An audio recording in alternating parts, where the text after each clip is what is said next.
Si t'es photographe, que tu rêves de vivre de ta passion, mais que t'as jamais réellement réussi à te faire payer pour ton travail de manière récurrente, cette vidéo va vraiment te parler.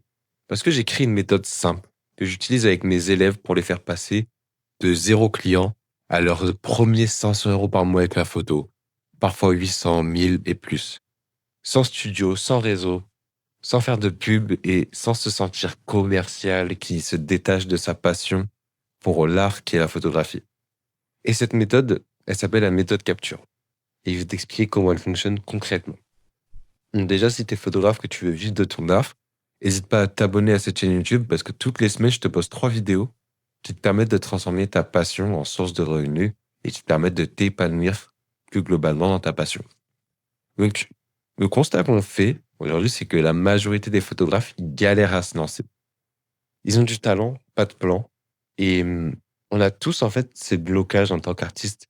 C'est qu'au début, on a adoré apprendre la technique, apprendre à maîtriser le matériel, acheter du nouveau matériel, etc. Mais le jour où il faut apprendre à se vendre, c'est beaucoup plus compliqué. Quand tu annonces un prix, t'as peur. Du coup, tu passes ta vie à baisser tes prix alors que tu sais que tu pourrais valoir beaucoup plus. T'espères des messages alors qu'au final, tu reçois jamais de message. Et quand tu reçois un message, au bout de 2, 3 messages, la personne, elle te laisse en vue. Et le problème, c'est que tu finis par croire que c'est impossible de vivre de la photo et de vraiment faire des revenus solides et sérieux avec la photo sans passer pour un commercial d'Instagram. Mais c'est faux. Le problème, c'est pas ton niveau, c'est vraiment ton absence de structure. Et c'était le cas de tous mes élèves, tu vois, qui ont rejoint le programme et au final, que ce soit en partant de zéro ou en ayant déjà un bon niveau, j'arrive à chaque fois en fait à leur faire générer des revenus. Bon là, je t'ai sorti un tout petit échantillon de tous mes résultats clients. Mais en gros, tout ça pour t'expliquer que c'est une méthode qui fonctionne, qui est déjà testée sur mes élèves et qui leur permet réellement d'aller chercher des revenus au quotidien. Donc, la méthode, ça s'appelle la méthode capture, ok? C'est la méthode que j'enseigne du coup dans mon accompagnement. Donc là, tu vois, on a préparé vraiment un gros programme pour aujourd'hui. Donc, reste bien focus, prends des notes, n'hésite pas à te prendre un petit café. En tout cas, moi, c'est mon cas. Et on se lance. Donc, la méthode capture, c'est une méthode que j'ai créée, développée et que je teste sur mes élèves actuellement et qui fonctionne très bien depuis des mois. Et en fait, c'est la méthode que j'ai d'abord mise en place dans ma vie. Parce que moi aussi, avant, j'étais un photographe qui galérait à générer des revenus. Et c'est celle qui m'a permis de me libérer et de commencer à faire des vrais revenus. Et maintenant, je suis même allé beaucoup plus loin, ok. Je book des shootings à plus de 1K, etc. Donc, c'est super cool. J'aurais jamais cru y arriver. Et en fait, tout ça, c'est grâce à des méthodes qui sont pourtant super simples et qui sont méconnues. C'est des méthodes vraiment qu'on ne t'enseignera jamais en France. Ou si on te les enseigne, on va te les donner de manière payante et pour très cher. Et moi, je trouve ça pas normal. Je trouve que c'est normal de donner en fait de la valeur gratuitement sur YouTube. C'est pour ça que je te fais ce genre de vidéo. C'est pas quelque chose qui est forcément recommandé de donner autant gratuitement, mais bon, moi ça me plaît. Je trouve que c'est important de partager. Et puis si tu vois à quel point je suis compétent gratuitement, ça te donnera sûrement plus envie de bosser avec moi que si je fais le radin à ne rien te donner, tu vois.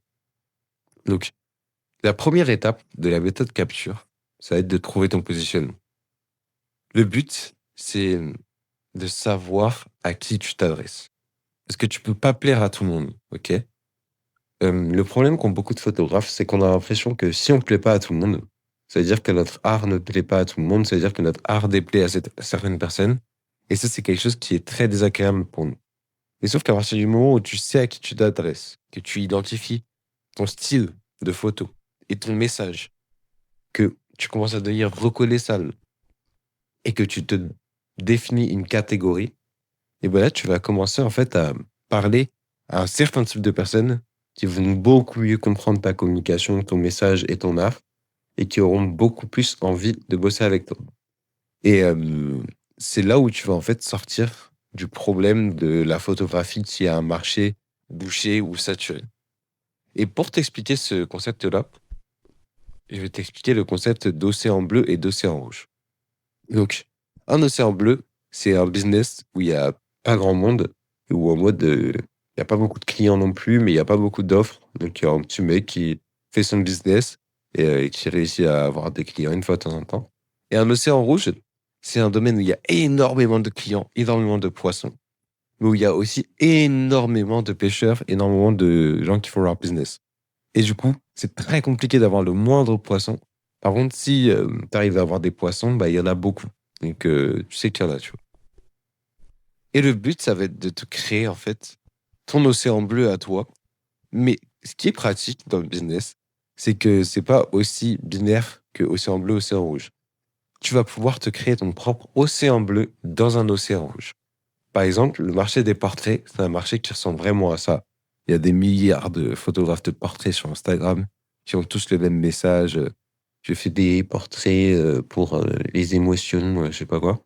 Et le problème, c'est que c'est vrai. Ok, les portraits, c'est quelque chose qui va transmettre des émotions, capturer l'instant présent, créer des souvenirs, mais c'est pas assez différent des autres quand tu dis ça. Du coup, ce que tu vas pouvoir te créer, c'est un océan bleu dans l'océan rouge en faisant des portraits pro pour les freelances sur LinkedIn. Donc là, tu vas te dire, ah oui, mais je me ferme beaucoup de portes. Oui, c'est vrai. Mais tu vas tellement t'ouvrir grand les portes pour les freelances et pour les gens sur LinkedIn qu'au final, tu vas avoir 1000 fois plus de clients que là où il y a tous les photographes qui vont se battre avec le même message. Donc, une fois que tu auras ce message, ce positionnement, ce qu'il va falloir faire, c'est tout simple. C'est qu'il va falloir le mettre sur ton Instagram, l'appliquer sur ton Instagram. Donc, pour l'appliquer sur ton Instagram, tu vas devoir avoir tout bien au clair, bien noter qui tu es, pour qui tu bosses. Et le but, c'est que ta bio parle à ton client en 5 secondes. Que ton feed soit une vitrine, ok, pas un musée de tes photos qui datent de 2012. Donc, il faut vraiment que tu choisisses bien tes photos, donc des photos récentes, tu sens tes top photos. Genre, tu mets que de la crème des photos que tu prends. Et que le tout soit cohérent. Est-ce que ton Instagram, aujourd'hui, c'est vraiment ta carte de visite en tant que photographe? Et là où beaucoup de gens te diront, ouais, c'est important de faire un site, moi je te dis que certes, tu peux faire un site si tu veux bosser avec des pros, mais l'Instagram, c'est vraiment le plus important et de loin.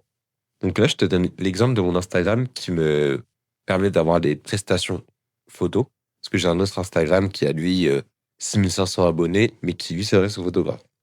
Et sur cet Instagram, tu vois, dès la photo de profil, tu sais qui je suis, le nom en gras, tu sais qui je suis, le nom, tu sais qui je suis. Il y a rien de bizarre, tu vois. C'est pas Oscar 6789. Tout est clair. Et là, dans ma bio, je mets que je suis un photographe de leader et expert. Et après, j'essaie de me différencier un peu du marché. Mais j'aurais pu faire d'autres types de bio, ça aurait tout aussi bien marché. Et ensuite, là, j'ai des stories à la une. Donc, avis client. Et je récolte les avis clients. Image, donc là, c'est une offre. En gros, j'explique ce que je propose aux gens. Et backstage, c'est backstage de shooting. Et ensuite, là, tu vois, il y a mon feed. Donc, là, où je me présente. Mais sinon, il n'y a que des photos masterclass. Tu vas dire que c'est un Instagram qui a pas beaucoup d'abonnés. Mais en fait, c'est pas du tout grave. Parce que ça reste juste aux bonnes personnes. Et par exemple, parfois, je dors, tu vois. Et avec un Instagram à 130 abonnés, je reçois le lendemain 2, 3 messages de gens intéressés pour des shootings. Je les prends en call et on book directement le shooting. Parce qu'il n'y a pas besoin d'avoir des milliers d'abonnés si ton Instagram s'adresse aux bonnes personnes. Et au niveau de ta création de contenu, ça va être important de créer du contenu qui attire les bons clients sur ton Instagram. Donc, ce qu'il faut faire, c'est que tu crées du contenu qui éduque et qui inspire ton avatar client, qui montre ton univers, ton approche, tes valeurs.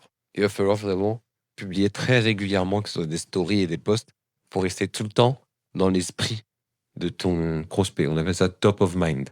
Parce que dès que tu vas arrêter de poster, les gens vont t'oublier, vont aller voir un autre photographe. Et c'est l'autre photographe qui va devenir le photographe top of mind. Donc c'est important d'être omniprésent. Et tu vas alterner 3 types de contenus: inspiration, éducation, prof social, en suivant un tunnel qu'on appelle un tunnel tofu, mofu, bofu. Là, tu te dis, mais qu'est-ce que c'est que ça? Le tofu, mofu, bofu, c'est top of funnel, middle of funnel et bottom of funnel. Donc haut, milieu, bas. Et le but, ça va être de prendre une audience qui est consciente du problème. Donc, par exemple, tu parles à des gens qui ont besoin de photos sur LinkedIn. Bah, tu vas trouver d'abord des contenus qui vont connecter avec les gens qui ont conscience qu'ils ont besoin de photos sur LinkedIn. Comme ça, tu vas toucher un max de personnes. Ensuite, là, tu vas commencer un peu à présenter ce que tu sais faire, toi, donc pour régler le problème. Donc là, par exemple, tu vas montrer des images de toi en shooting.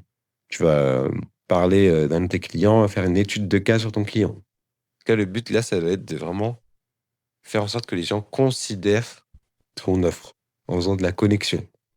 Et enfin, tu vas passer à la phase de décision, donc le beau fou. Et là, ça va être le but de convertir. Donc de dire, si tu es à Paris et que tu es un consultant en LinkedIn, et que tu es un consultant présent sur LinkedIn, envoie-moi LinkedIn en DM et on va parler de comment on va pouvoir améliorer ton image sur LinkedIn. Et du coup, avec ce tunnel, tu vas pouvoir passer de quelqu'un qui ne te connaît pas à de l'argent, à des euros et des shootings. Et ça va être super important de faire du contenu, du coup, qui parle à ton avatar client. Donc, si tu fais des photographes, si tu fais des photos de mariage, tu vas parler aux futurs mariés. Si tu fais des photos culinaires, tu vas parler aux propriétaires de restaurants, aux cuisiniers. Et il faut pas que tu fasses du contenu pour les autres photographes. Parce que moi, j'ai mon compte principal, du coup, là, qui a pas mal d'abonnés, qui s'adresse aux photographes. Parce que du coup, c'est pour donner des conseils comme sur ces vidéos YouTube. Et parfois, je vois des photographes qui me font un peu rire, qui copient mon contenu. Et du coup, c'est sûr, ils vont un peu percer, parce que bon, bah, ton contenu ressemble au mien, il fait souvent pas mal de vues, donc toi aussi, logiquement, tu vas faire pas mal de vues. Mais il faut ce contenu dans le but d'avoir des shootings. Mais le problème, c'est que si tu fais du contenu qui s'adresse à des photographes pour avoir des shootings, tu vois bien, il y a un problème. À part si tu deviens le photographe des photographes, c'est une niche qui peut exister. Mais dans toutes les autres niches, si tu fais du contenu qui parle aux photographes, bah, t'es juste en train de mettre tes coups d'été dans l'eau, quoi. Enfin, c'est pas worse, quoi. Ça sert à rien.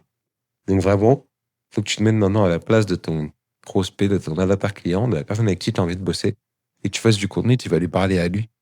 Et pas du contenu que tu parles à tes confrères photographes, même si on s'aime beaucoup. Essayons d'avoir des clients avant de faire rire le confrère. Ensuite, une fois que tu auras une audience qui va être créée par ton contenu, il va falloir la prospecter et la closer. Donc, ne pas attendre tout le temps d'avoir des messages des gens. Il faut pas hésiter, en fait, à toi prendre le risque d'aller vers les gens. Pourquoi? Parce que les gens, ils ont une vie. Ils ont une vie et ils n'ont pas forcément la conscience que tu vas pouvoir régler leurs problèmes avec tes shootings. Donc, si toi, tu as la conscience que tu peux régler les problèmes des gens avec tes shootings et qu'en plus, tu as la confiance de proposer aux gens, bah, en fait, c'est 100% légitime d'aller les prospecter parce que tu es juste là pour offrir une solution aux problèmes des gens. Si tu avais un médicament contre le cancer et que tu étais dans une pièce avec des gens qui ont le cancer et tu es sûr que là, cette pilule, elle peut vraiment leur enlever leur maladie à tout jamais. À quel point tu serais agressif pour leur proposer cette solution? Tu serais super agressif parce que tu sais que tu vas leur sauver la vie.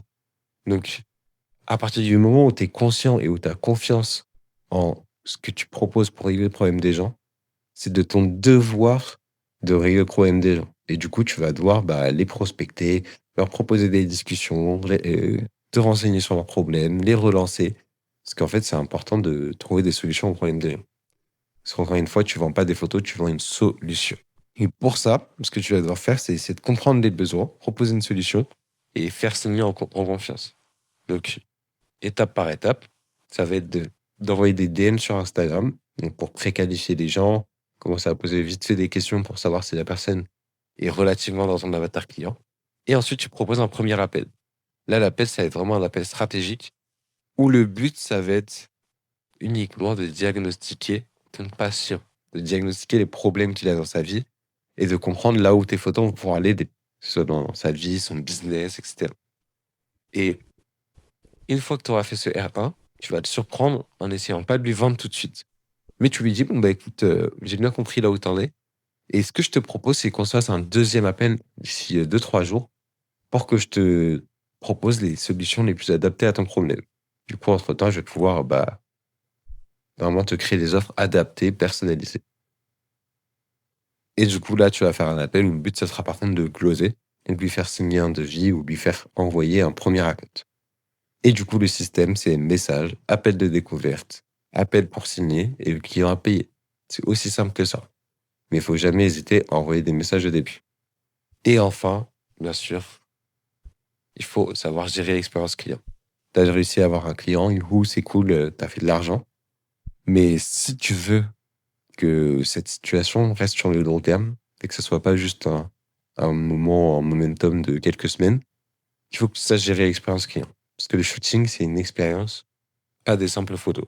Pas que tu sois un photographe qui ne parle pas avec son client, qui ne fait pas rire, qui ne fait pas vivre une vraie expérience. C'est important de soigner l'expérience et la communication pour que tout soit le plus fluide et pro de A à Z. C'est-à-dire que du premier message à la livraison des photos, il faut que le client se sente porté par toi, qui est le professionnel, qui, étape par étape, le guide, sait où il va et agit avec confiance.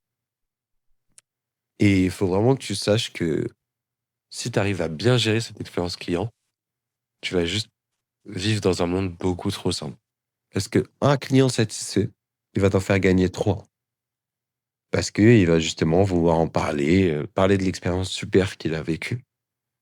Si ton client est super satisfait, il va même t'en faire gagner un peu plus, tu vois. Peut-être 3 à 5.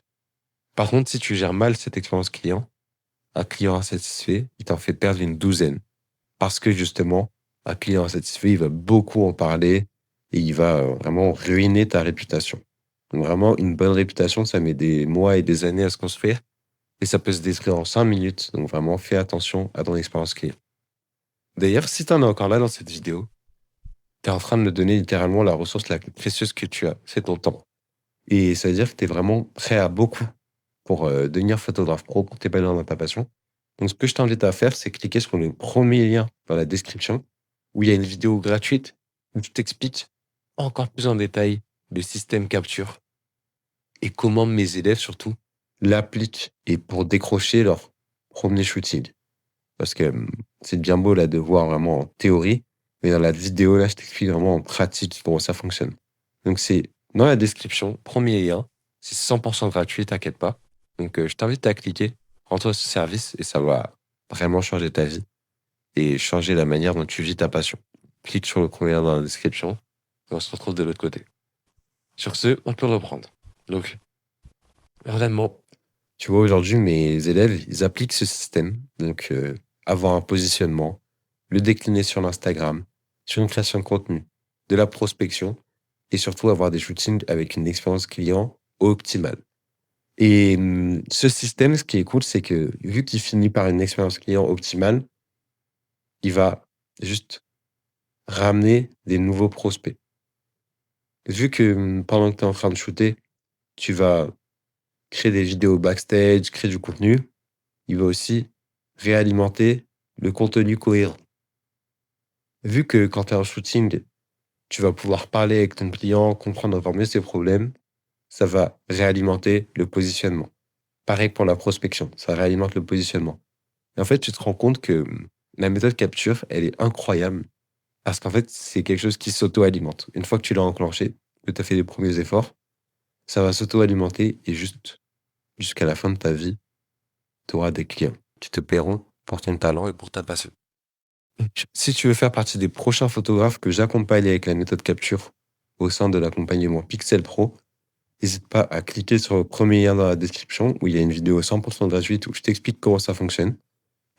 Tu verras à la fin de la vidéo, tu auras peut-être une opportunité unique de bosser avec moi. Donc, clique sur le premier lien dans la description. N'hésite pas, si cette vidéo t'a aidé, à liker, commenter, t'abonner, à partager avec un pote photographe. Et sur ce, on se dit rendez-vous dans une prochaine vidéo pour t'aider à t'épanouir dans ta passion.